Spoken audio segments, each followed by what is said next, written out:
never expected learning to drive stick shift would become the reason my entire life changed. At the time, I was 21, stuck at home for the summer, working part-time at a hardware store and trying to figure out what I was doing with my future. Most of my friends had already moved away for college or jobs, while I seemed permanently trapped in the same small town I'd grown up in. The worst part? I didn't even know how to drive a manual transmission. That might not sound like a big deal, but my dad owned an old pickup with a stick shift, and every time I stalled it in the driveway, he'd shake his head like I'd personally disappointed generations of our family. "You're never gonna learn if you're scared of it, Kevin." Easy for him to say. Every time I tried, I either killed the engine or nearly launched the truck through the garage door. After the latest disaster, Dad finally gave up. "Maybe someone else can teach you." At the time, I had no idea how important those words would become. Because 2 days later, my older brother Jake invited one of his friends over, Martin. I'd known Martin for years. Everybody knew Martin. He was one of those guys who seemed good at everything without trying. He was 26, worked as a mechanic, played softball on weekends, and somehow managed to be liked by literally everyone. Even my mom adored him. Whenever he came over, she'd magically find reasons to offer him food. "Martin, sweetheart, are you hungry?" The guy could walk through the front door and have a sandwich handed to him before he said hello. Meanwhile, I lived there and had to make my own lunch. Life wasn't fair. I was in the kitchen grabbing a drink when Martin walked in that afternoon. "Hey, Kev." His deep voice always caught me off guard. "Hey," he smiled. "Still trying to murder that truck?" I groaned. "Jake told you?" "He told everybody." "Great." Martin laughed. I hated how much I liked hearing him laugh. Not because I had some huge crush on him. At least that's what I kept telling myself. Sure, I noticed he was attractive. Most people did. He was tall, broad-shouldered, always had grease on his hands from work, and somehow looked better because of it. But noticing someone was attractive didn't mean anything, right? "How bad is it?" he asked. "Pretty bad." "Stalling?" "Constantly." "Grinding gears?" "Yep." Martin nodded seriously. "Dangerous." I rolled my eyes. "I'm serious." "You're enjoying this?" "A little." I grabbed my drink and headed toward the living room. Martin followed. A few minutes later, Jake wandered in. "What's up?" Martin pointed at me. "Your brother needs help." Jake immediately started laughing. "Good luck." I threw a pillow at him. The conversation should have ended there. Instead, Martin looked at me for a second. Then he said something completely unexpected. "I can teach you." The room went quiet. I blinked. "You can?" "Sure." Jake looked between us. "That actually might work." I wasn't sure why my stomach suddenly felt weird. "Really?" Martin shrugged. "I teach new guys at the shop all the time." "You'd do that?" "Why not?" I stared at him. For some reason, the idea of spending time alone with Martin felt strangely exciting, which was ridiculous. It was driving lessons, not exactly a romantic comedy. Still, I couldn't deny the small rush of anticipation. "When?" I asked. Martin thought for a moment. "Saturday morning. That's early. Learning stick shift isn't for the weak. You're enjoying this way too much." He grinned. "Be ready at 8. Before I could answer, he stood up. "See you then, Kevin." And just like that, he left. The front door closed behind him. Jake immediately smirked. What? Nothing. Jake, you seem excited. I'm not excited. You definitely are. I threw another pillow at him. The rest of the week passed painfully slowly. By Friday night, I found myself thinking about the lesson more than I wanted to admit. Part of it was finally learning how to drive. But if I was being honest, another part was Martin. I couldn't remember the last time we'd spent time together without my brother around. Every memory I had of him involved group barbecues, family gatherings, or random weekends when he'd stop by the house. Never just us. For some reason, that thought stayed in my head. Saturday arrived faster than expected. At exactly 8 o'clock, a black pickup rolled into our driveway. Martin. I grabbed my keys and headed outside. He was leaning against the truck waiting for me. Dark sunglasses, gray t-shirt, coffee in one hand, looking annoyingly good for someone awake that early. Morning. Morning. Nervous? Maybe. Good. That's not reassuring. He laughed. Then he tossed me the keys. I barely caught them. My eyes widened. What are these? You're driving. I stared at the truck, then at him, then back at the truck. I thought we'd ease into this. Nope. Martin. Kevin.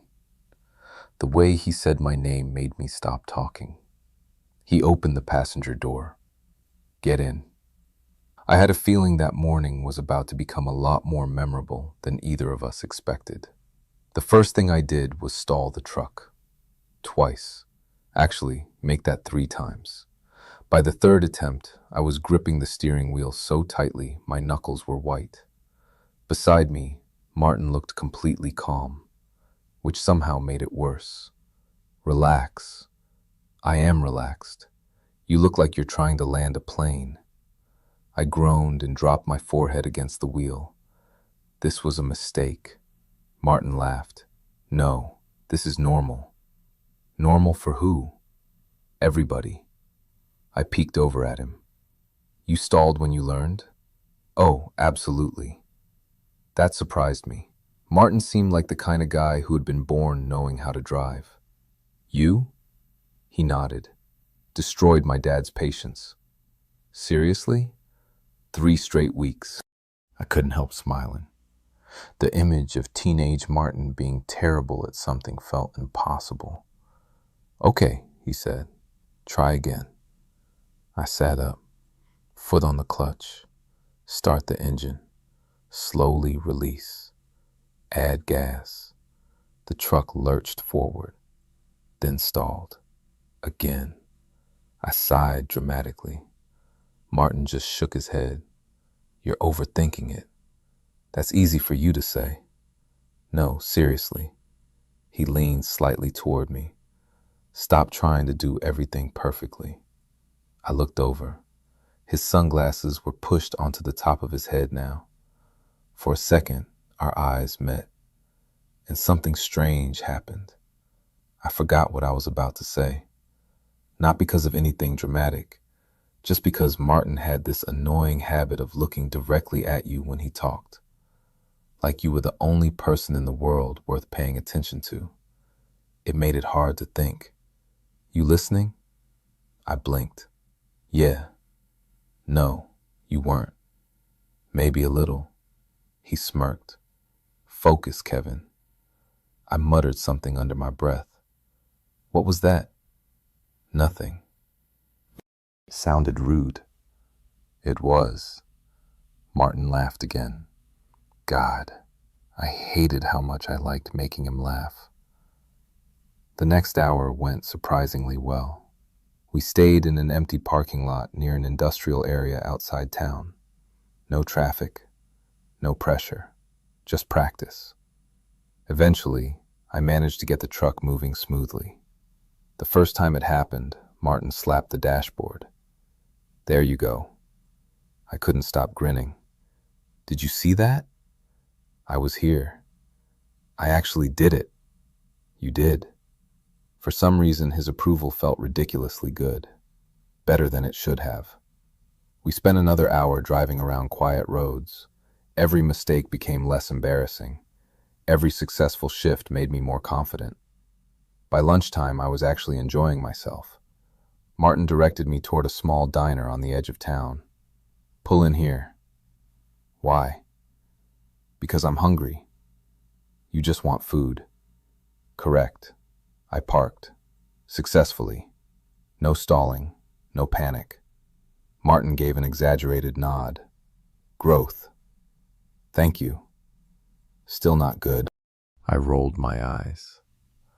Inside the diner, we grabbed a booth near the window. The place was mostly empty. A few older couples, a truck driver eating pie. Nobody paying attention to us. The waitress brought menus. Martin didn't even look at his. "You already know what you're getting." "I always get the same thing." "That's boring." "It's efficient." "You're secretly 80 years old."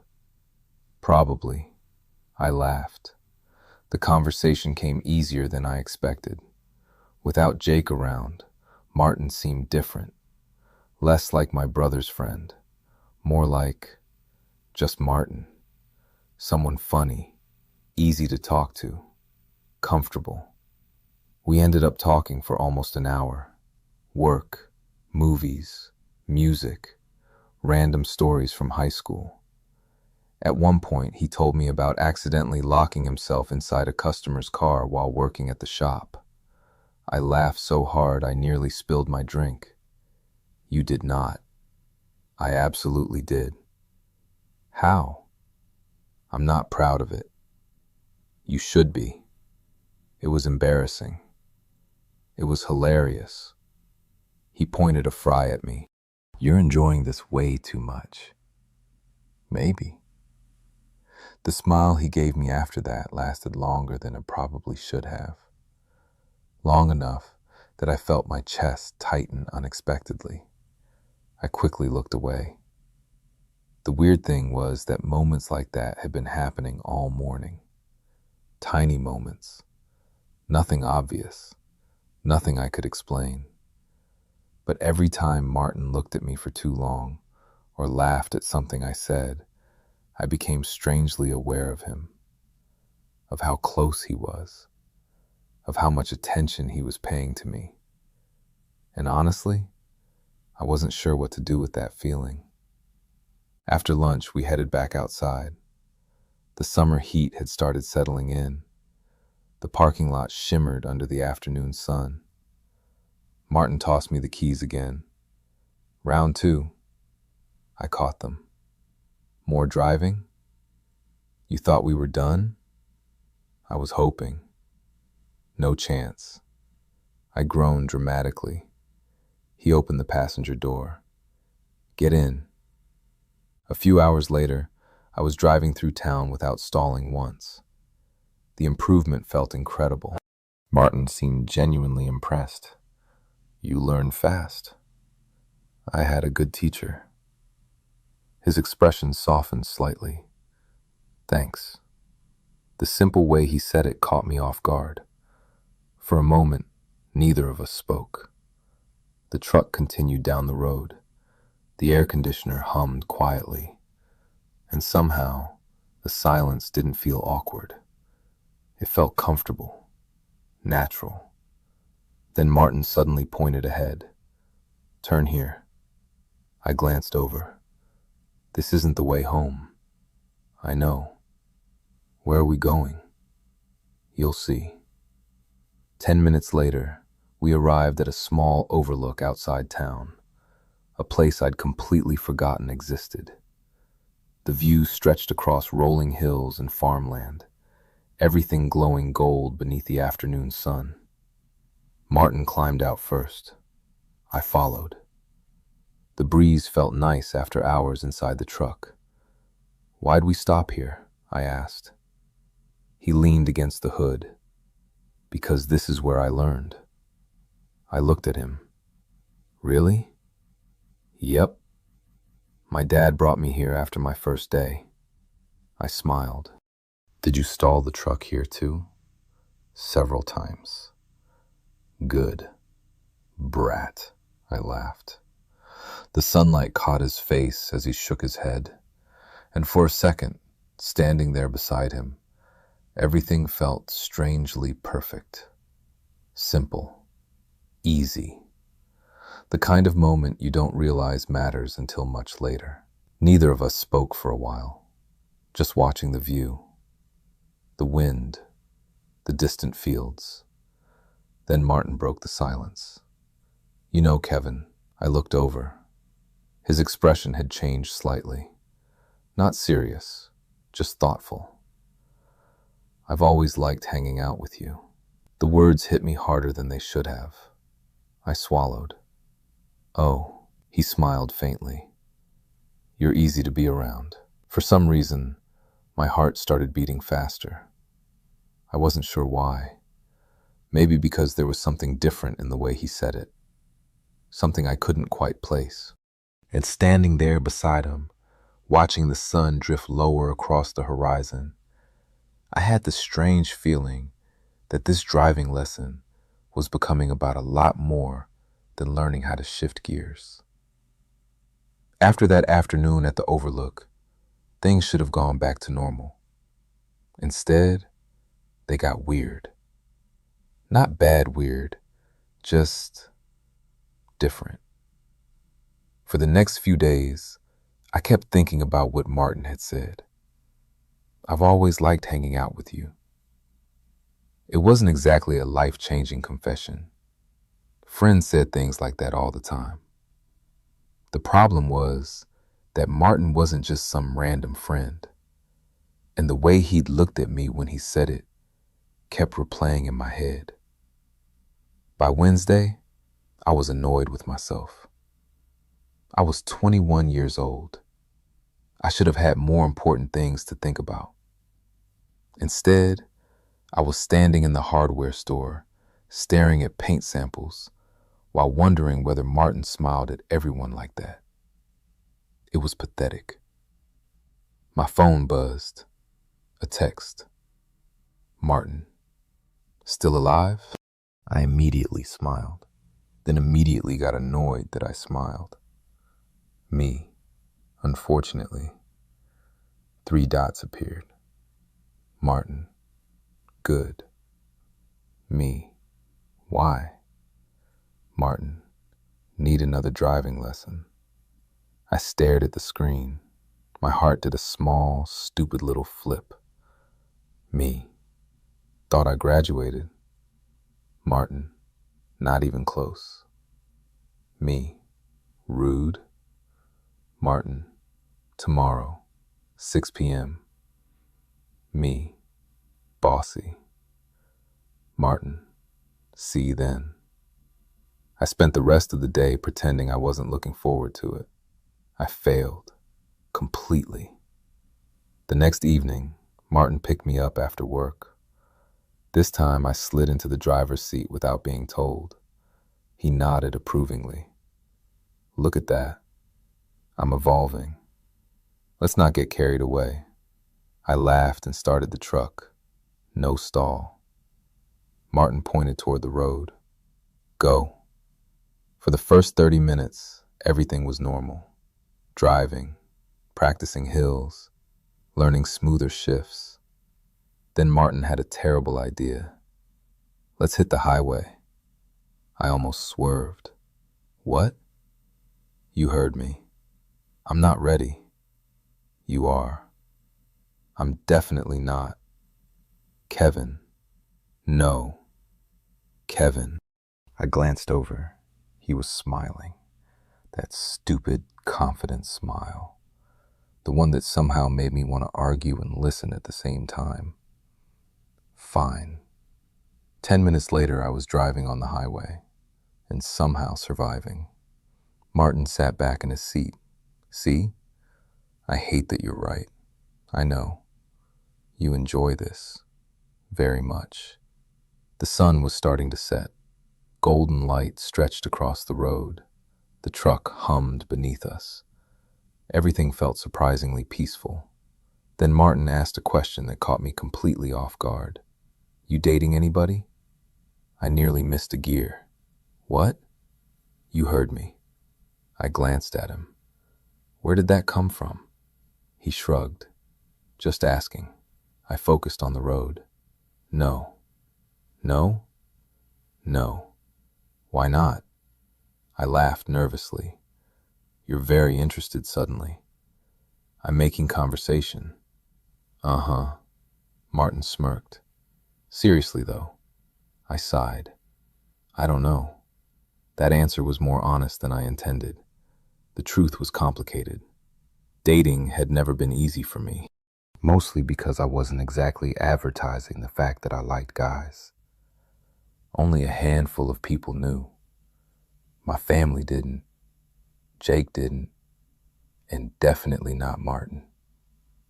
So dating mostly consisted of awkward apps and conversations that never went anywhere. I guess I haven't met the right person, I said.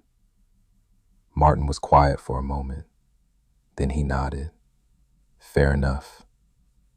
Something about his reaction surprised me.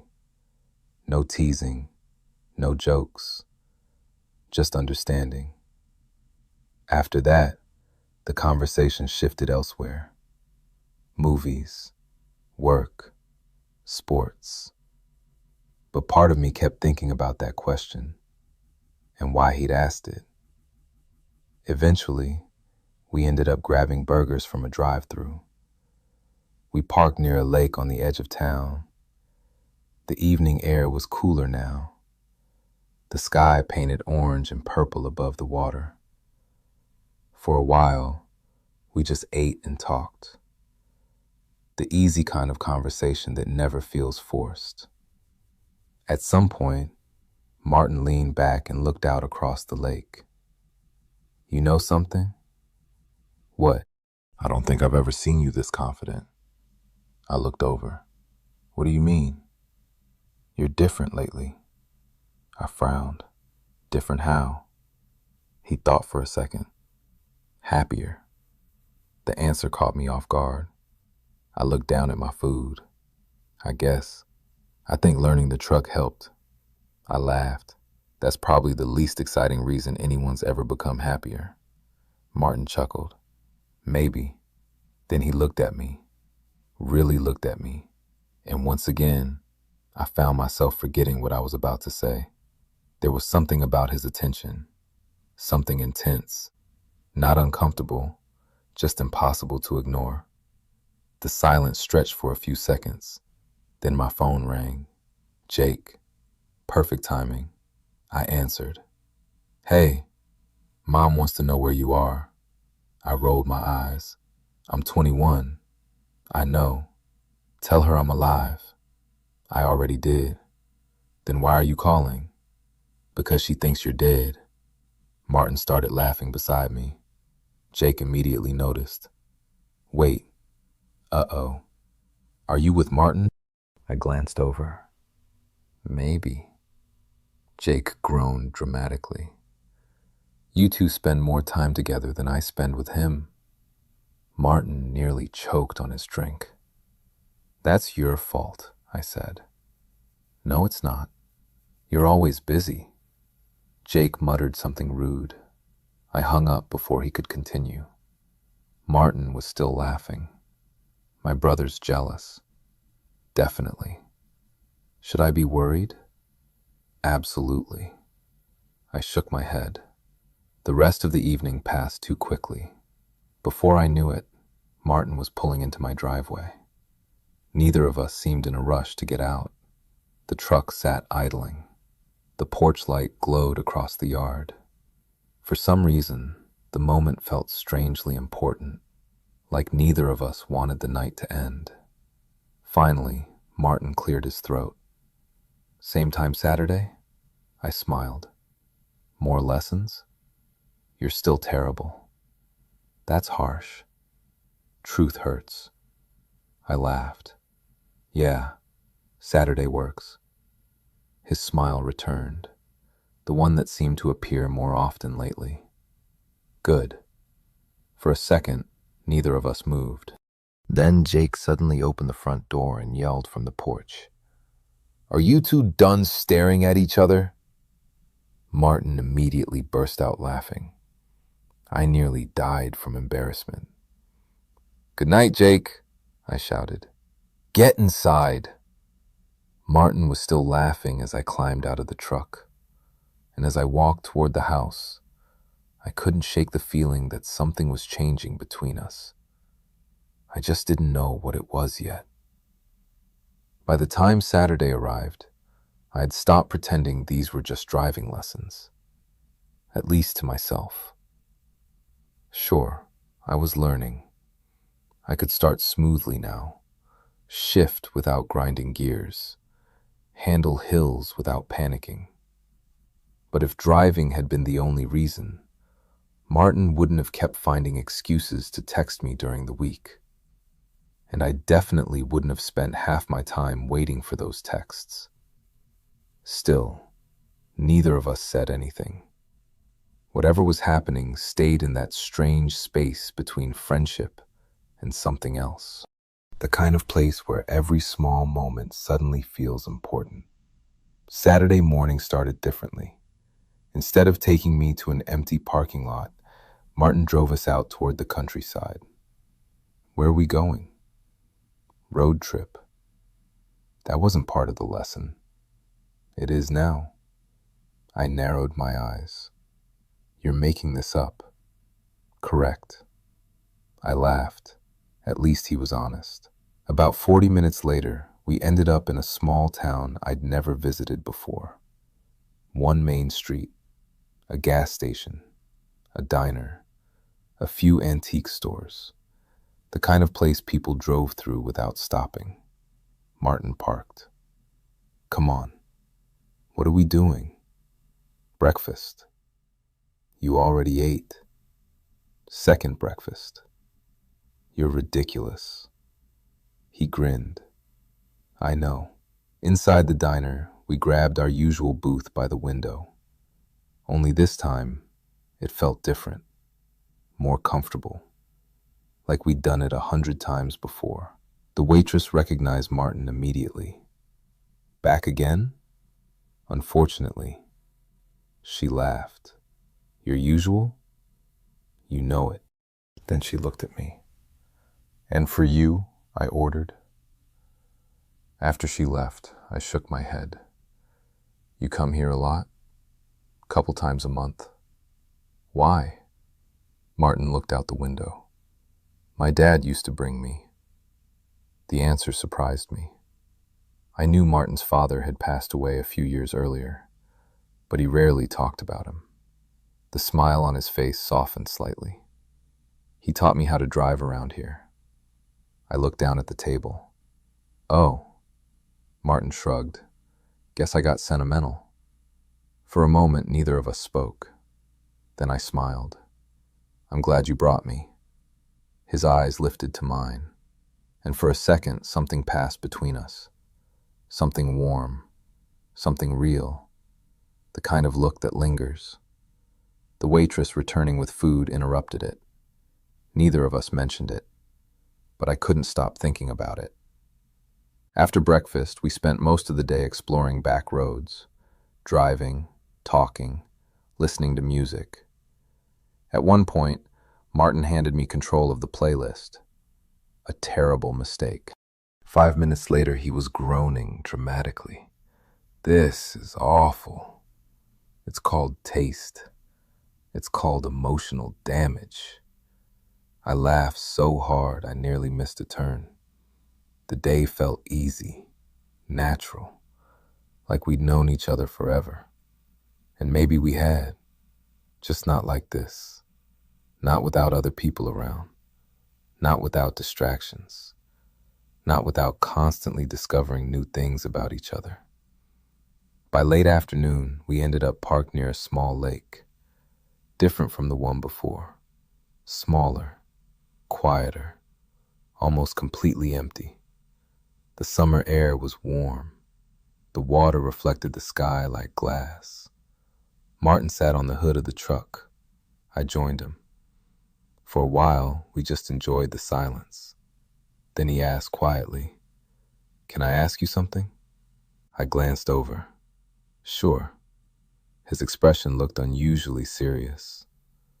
"What do you want to do?" I frowned. "With what?" "Life." I laughed. "That's a huge question."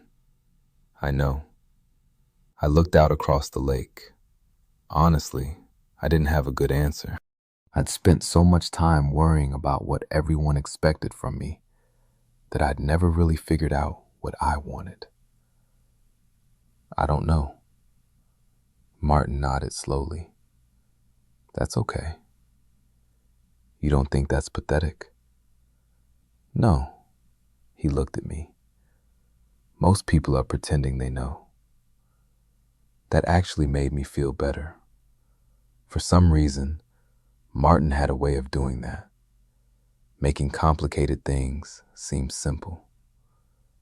Then he surprised me again. "You know what I think?" "What?" "I think you're smarter than you realize." I laughed. "You hit your head?" "I'm serious." His voice was firm enough that my smile faded.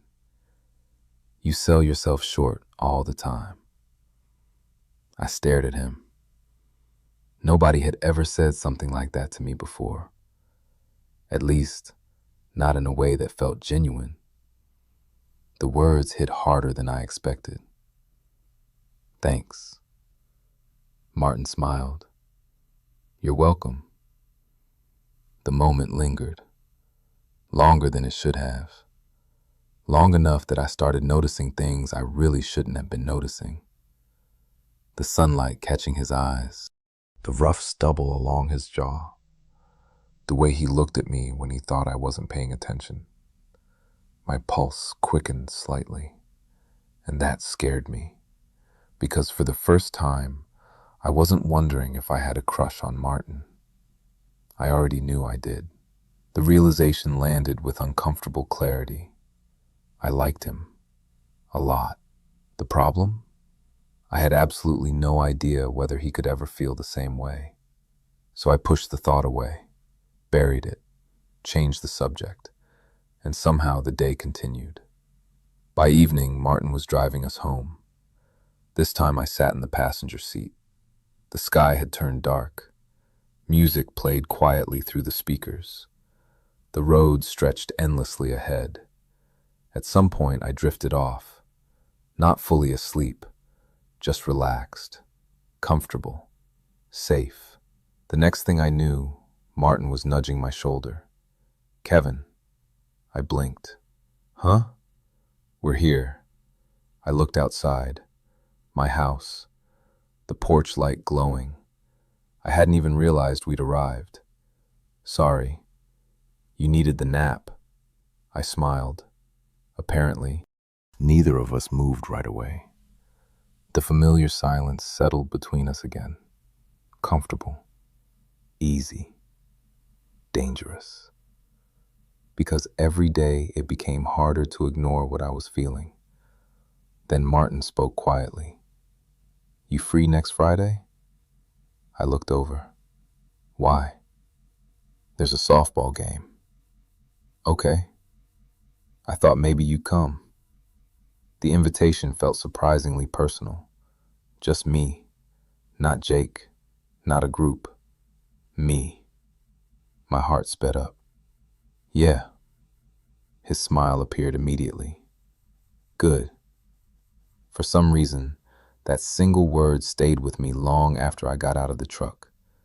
And standing in my driveway, watching his taillights disappear down the street, I had a feeling that whatever was happening between us was about to become impossible to ignore.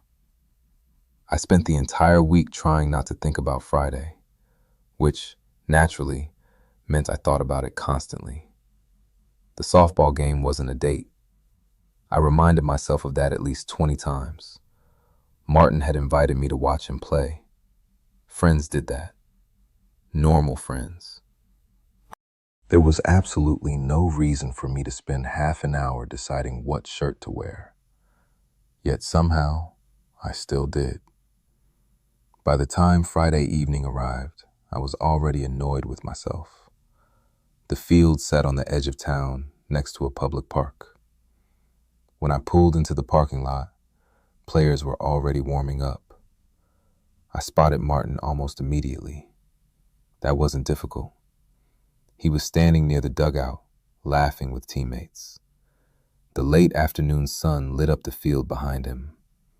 And unfortunately for my sanity, he looked good. Very good.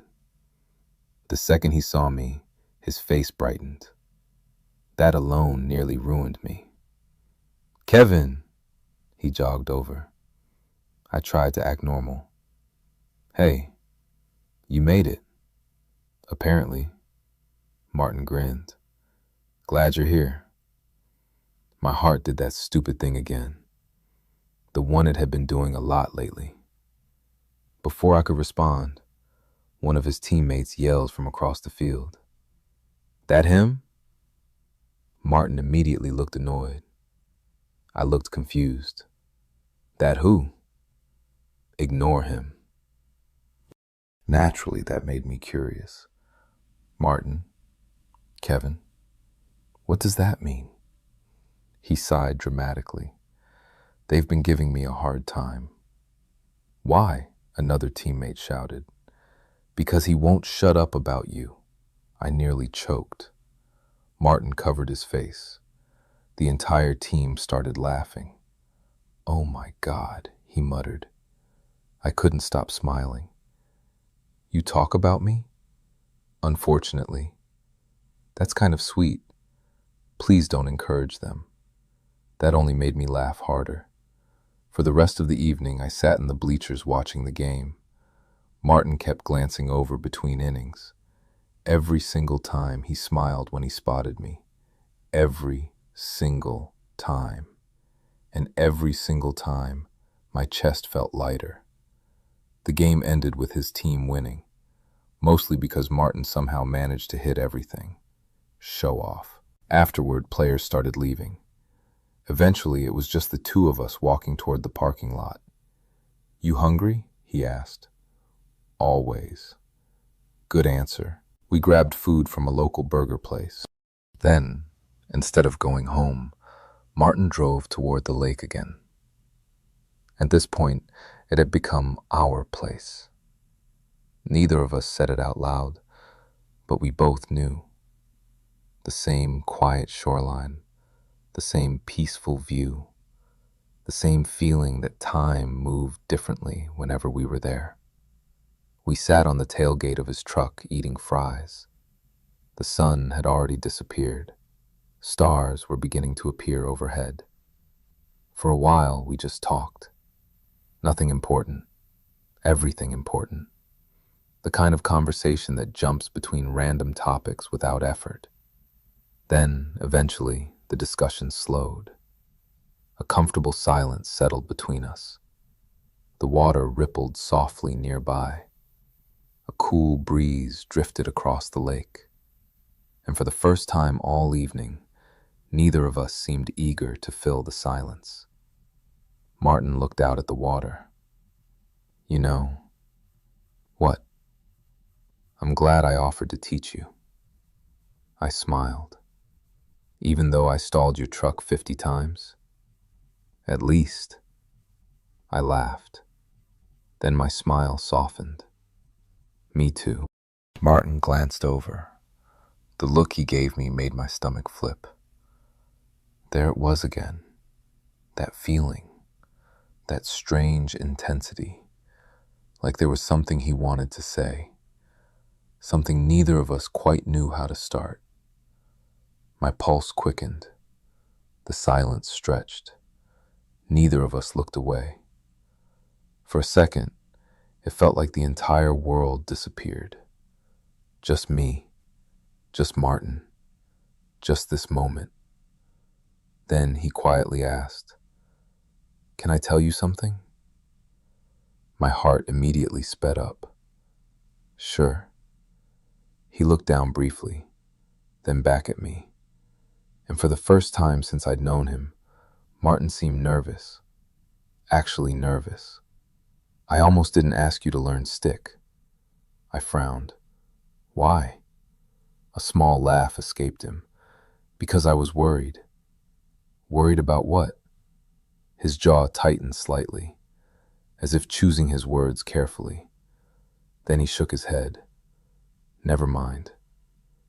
"Martin," he smiled weakly. "Forget it." I stared at him. "No." His eyes met mine, and suddenly neither of us seemed capable of looking away. The air felt heavier. The distance between us felt smaller, dangerously smaller. Then Martin exhaled slowly. "I like spending time with you." My heart nearly stopped, not because of the words themselves, because of the way he said them. The honesty, the vulnerability, the look in his eyes. Everything I'd been trying to ignore came crashing back all at once. I swallowed. "I like spending time with you too." Neither of us moved. Neither of us spoke. The silence that followed felt completely different from every silence before it. Charged, uncertain, hopeful, and terrifying. Then Martin laughed softly. Well, well, that wasn't awkward." I burst out laughing. The tension immediately broke, but not completely, because something had changed, something real. The rest of the drive home felt different, lighter, warmer, like we'd finally acknowledged something without fully naming it. When we reached my house, neither of us seemed eager to say goodbye. Again, a pattern was definitely developing. I leaned against the open truck door. Martin sat behind the wheel.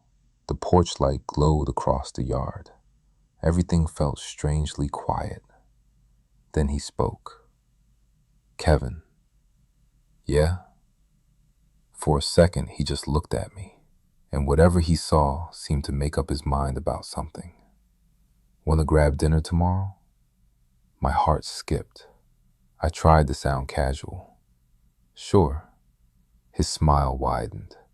"Just us." There it was. The words landed gently, but they landed.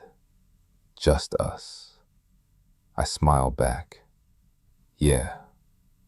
Neither of us called it a date, but as I walked toward the house, there was one thing I knew for certain. Tomorrow was going to change everything. The next day felt longer than any day should. I tried distracting myself, worked a short shift, cleaned my room, even helped my mom carry groceries. Nothing worked. Every time I checked the clock, somehow only 5 minutes had passed. By the time evening arrived, I was ready to lose my mind. Then my phone buzzed. Martin.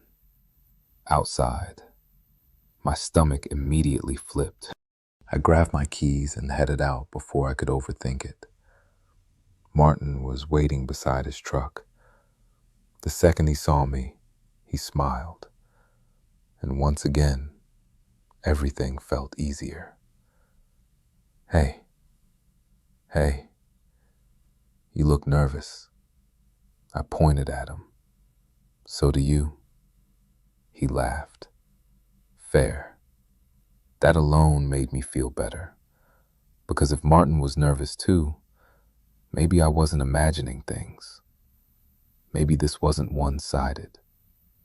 The thought followed me all the way to the restaurant. It wasn't fancy, just a small place near the river. The kind of restaurant that felt cozy instead of expensive. The kind of place people chose because they actually wanted to talk, not because they wanted to impress somebody. That realization wasn't helping my nerves. Dinner started normally enough. Food, conversation, jokes. The familiar rhythm we developed over the past few weeks. But underneath it all, something felt different, more intentional, more personal. At one point, Martin caught me smiling. What? I shook my head. Nothing. Kevin, you seem happy. The answer slipped out before I could stop it. Martin stared at me for a second. Then his expression softened. Yeah. Yeah? Yeah. His smile appeared again, smaller this time, more genuine. The kind of smile that wasn't for everyone, just me. And for some reason, that meant everything. After dinner, we walked along the river. The sun had already disappeared. Streetlights reflected across the water. The evening air was cool, comfortable. Neither of us seemed interested in rushing home. At some point, our shoulders brushed. Neither of us moved away. My heart immediately noticed. So did the rest of me. The problem wasn't the contact itself. It was how natural it felt, like we'd been doing it forever. We continued walking, talking quietly, the town around us slowly settling into nighttime silence. Then Martin suddenly stopped. I looked over. What? He seemed unusually serious, and for the first time all night, neither of us smiled. I need to tell you something. My stomach dropped. Not in a bad way, just the overwhelming realization that this was it. The conversation. The one we'd been dancing around for weeks. I swallowed. Okay. Martin looked down briefly, then back at me, his eyes locked onto mine. I almost didn't offer those driving lessons. My heart started pounding. You said that before. I know. He took a breath, then another, clearly trying to organize his thoughts. Finally, he laughed softly. I sound ridiculous. Martin, I'm serious. I stepped closer, just enough. The distance between us suddenly felt important. What is it? For a second, he didn't answer. Then the words finally came. Because I liked you. Everything stopped. The sounds around us, the river, the traffic, my thoughts, everything.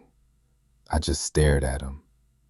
Martin looked nervous, actually nervous, more nervous than I'd ever seen him.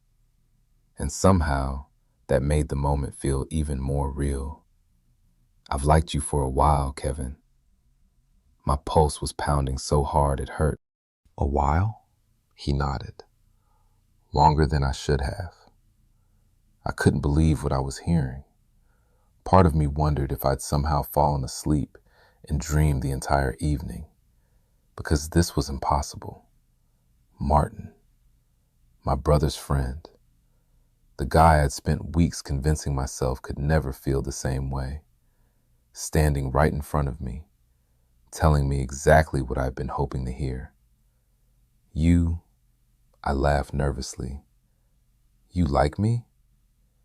His expression immediately became amused. That is the part of the sentence you focused on. I covered my face. Oh my God. Martin laughed too. The tension cracked instantly, not disappearing, just becoming manageable, real.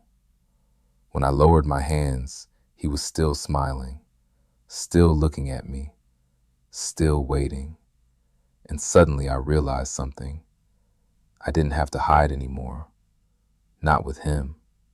Not now. So I took a breath and told the truth. I like you too. The words felt terrifying, imperfect.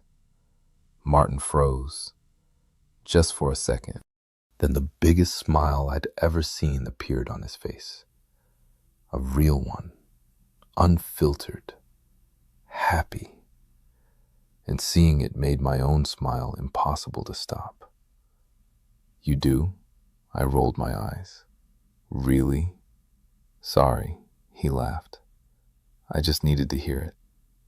For a moment, neither of us spoke. We simply stood there smiling like idiots. The entire world suddenly brighter than it had been an hour earlier. Then Martin rubbed the back of his neck, a nervous habit I'd never noticed before. "Can I ask something?" "Sure." His eyes flicked briefly toward my mouth, then back to my eyes. And suddenly I knew exactly what he was about to ask. My heart nearly exploded. "Yeah," I said quietly. Martin blinked. "I didn't even ask yet." "You were going to." His laugh was immediate. "Maybe." For a second, neither of us moved. Then he stepped closer, slowly, giving me every chance to change my mind. I didn't, not even for a second. And when he finally kissed me, it felt surprisingly simple.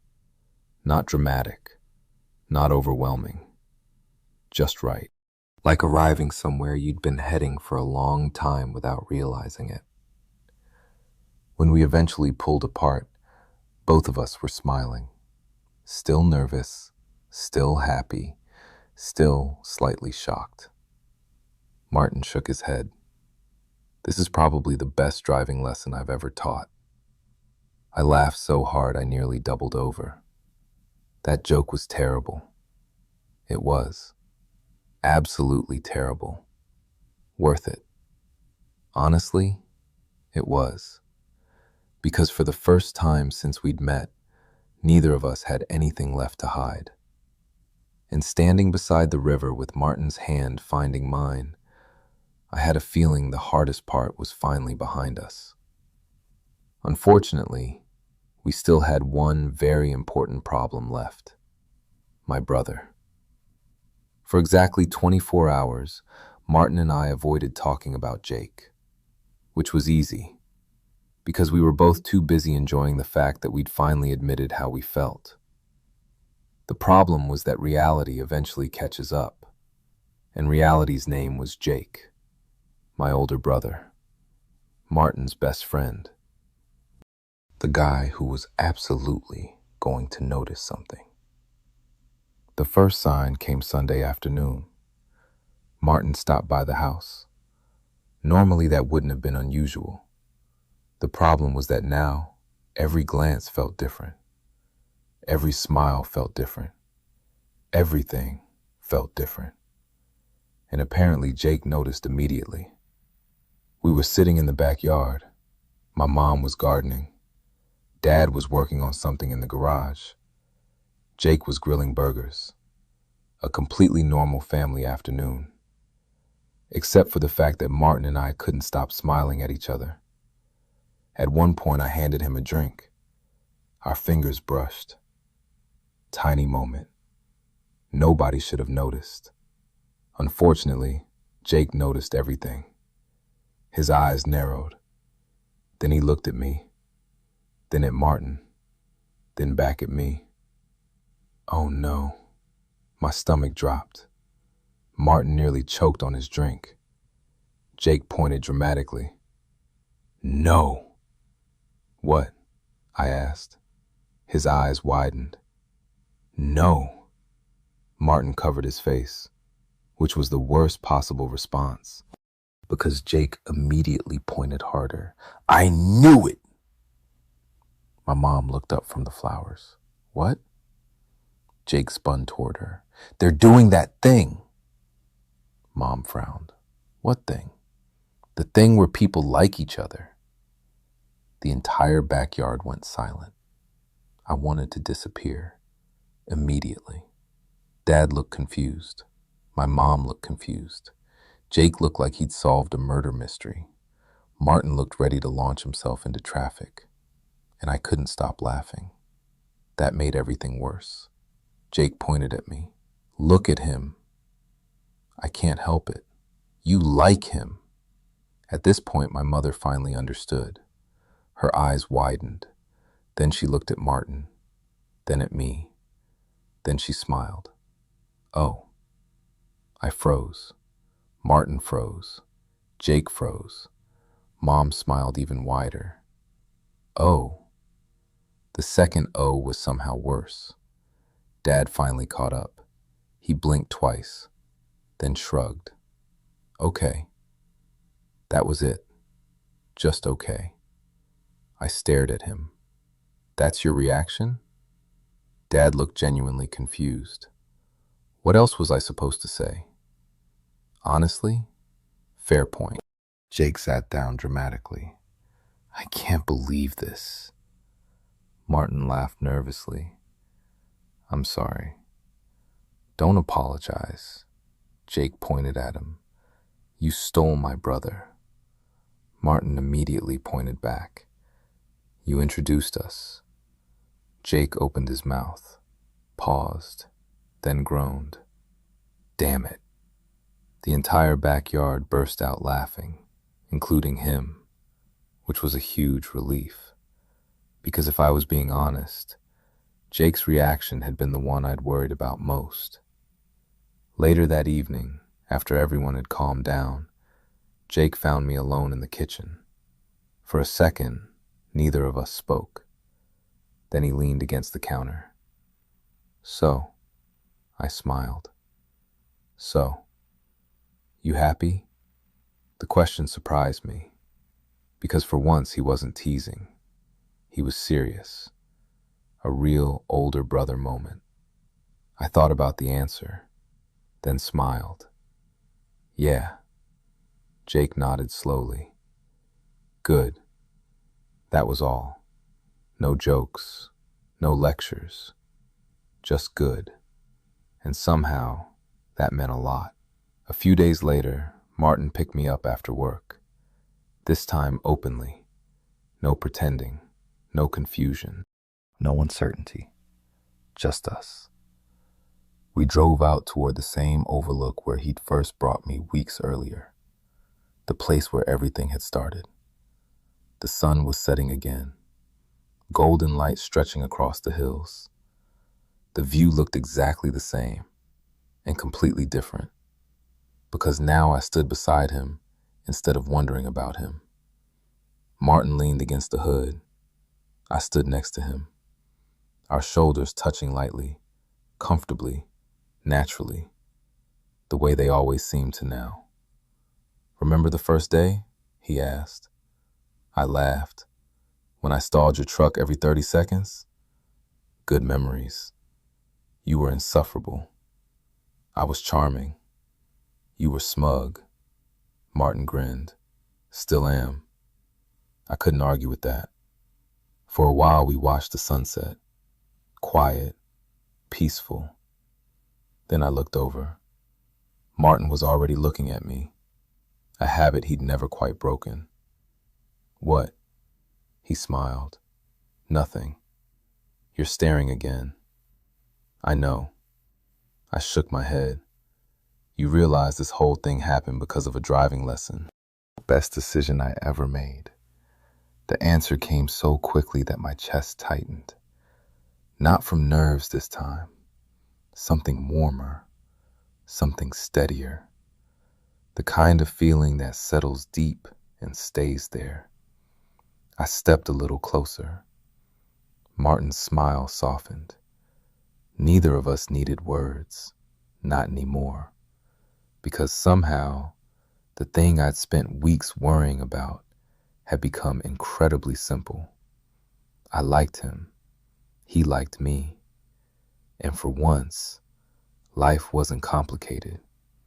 At least, not right now. The final part of the story still hadn't happened. But standing there beside him, watching the sun disappear beyond the horizon, I already knew one thing. Learning to drive stick wasn't what changed my life. Meeting Martin all those years ago had. I just hadn't realized it until now. The funny thing about finally getting what you want is that life doesn't suddenly become perfect. Movies make it seem that way. One big confession, one kiss, roll credits. Reality is a little messier, and honestly, a lot better. The weeks after Martin and I got together felt surprisingly normal, in the best possible way. There wasn't some dramatic shift where everything suddenly changed overnight. Instead, it was 100 little things. The way he'd text me first thing in the morning. The way he'd automatically save me a seat whenever we met somewhere. The way he'd look for me in a crowd without even thinking about it. Small things, simple things, the kinds of things that matter. A month after our first date, I was driving myself home from work when my phone buzzed. At a red light, I glanced down. Martin, got something to show you. I smiled immediately. Me, should I be worried? Martin, definitely. That response was never reassuring. An hour later, I pulled into the parking lot outside his garage. By now, I came by often enough that nobody questioned it. One of the mechanics spotted me. Kevin. Hey. He pointed toward the back. Your boyfriend's been acting weird all day. That doesn't narrow it down. The guy laughed. Fair. I found Martin inside one of the service bays. The second he saw me, he grinned. There you are. Apparently. Come here. Those words should have made me suspicious. Instead, I walked right over. Big mistake. Martin immediately tossed me a set of keys. I caught them automatically, then frowned. What are these? He pointed behind me. I turned around and froze. The truck, not his black pickup. The old manual truck I'd spent weeks learning on. The same truck, the same stubborn transmission, the same truck that had started everything. Except now, it looked completely different. Fresh paint, new tires, restored, perfect. I stared at it, then at him, then back at the truck. What did you do? Martin looked ridiculously pleased with himself. Fixed her up. My jaw dropped. Martin. What? This had to cost a fortune. He shrugged. A little. A little? He laughed. Okay, maybe more than a little. I walked around the truck slowly, barely believing what I was seeing. It looked incredible. Better than I remembered. Better than it had any right to look. Finally, I turned back toward him. Why? Martin's expression softened. The teasing disappeared, and for a moment, it was just him. The real him. The one I loved. Because this truck matters. I blinked. What? He stepped closer. This is where everything started. My chest tightened instantly. Martin smiled. You stalled this thing about 1,000 times. That number feels exaggerated. It's not. I rolled my eyes. He continued anyway. But every time we got in that truck, I got another excuse to spend time with you. The words hit me harder than they should have, especially because I knew he meant every one of them. I laughed quietly. You were using driving lessons to flirt? Absolutely. You could have just asked me out. Martin groaned. You make it sound easy.